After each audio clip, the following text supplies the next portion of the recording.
बर्तमान बड़ खबर पाणीपाग को नहीं बड़ सूचना नुआ अपडेट तेज राज्य में भयंकर कालबैशाखी संभावना सेपटे आसंता 10 तारिख जाए राज्य में कौन रग एने कौन कौन भुवनेश्वर स्थित आंचलिक पाणीपाग केन्द्र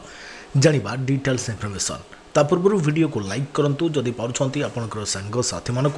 भिडटी को सेयार करनी जदि फ्रेंड्स आपण मैंने आमर ये चैनल नुआ ही भिड देखुं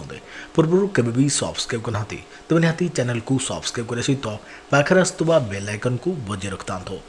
तेज आसूची भयंकर कालबैशाखी वर्षा आसंता 7 ରୁ 9 तारिख मध्य राज्य में भयंकर कालबैशाखी जनित वर्षा संभावना थिबा आंचलिक पाणीपाग विभाग पक्षर सूचना मिली विशेषकर उपकूल और यार पार्श्ववर्ती जिला मानक यार प्रभाव देखाई दे पारे एबे किछि दिन पई पाग सुखला रहिबो बोली पाणीपाग विभाग कहिছে तबे किंतु 7 ରୁ 9 तारिख मध्य भयंकर कालबैशाखी वज्रपात नहीं संभावना रहिथा कहिছে पाणीपाग विभाग किंतु आगामी दिन में उभय दिन रातिर तापमात्रा बढ़िबा सहित मार्च एवं एप्रिल में अधिक गरम सहित लंबा समय पर हिट वेव रही भारतीय पाणीपाग विभाग यह खरादिने सतर्क रहा विभाग परामर्श देइछे।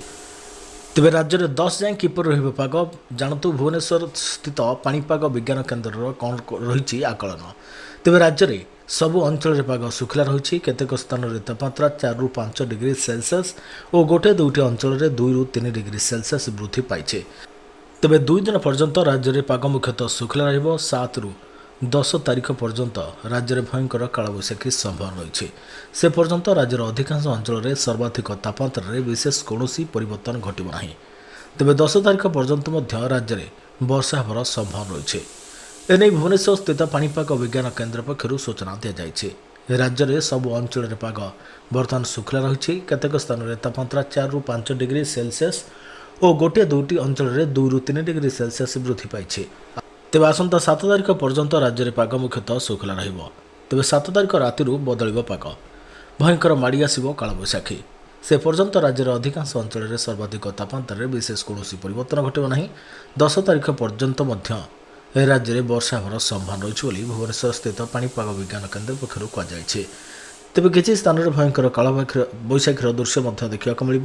वज्रपात सहित प्रबल वर्षी पारे तेबे केउं जिले में वज्रपात सहित वर्षा हेबो एवं भयंकर कालबैशाखी वर्षा पवन हेबो से नहीं बर्तमान समय कौन जिला को सतर्क करा जाय नाही तेबे आसंता 12 घंटा भितर से सब जिला को सतर्क करा जिवो आपण माने समस्ते जानि परिबे आम चैनल सहित जोड़ी रुहंतु से पर्यंत मो रहिली धन्यवाद जय जगन्नाथ नमस्कार।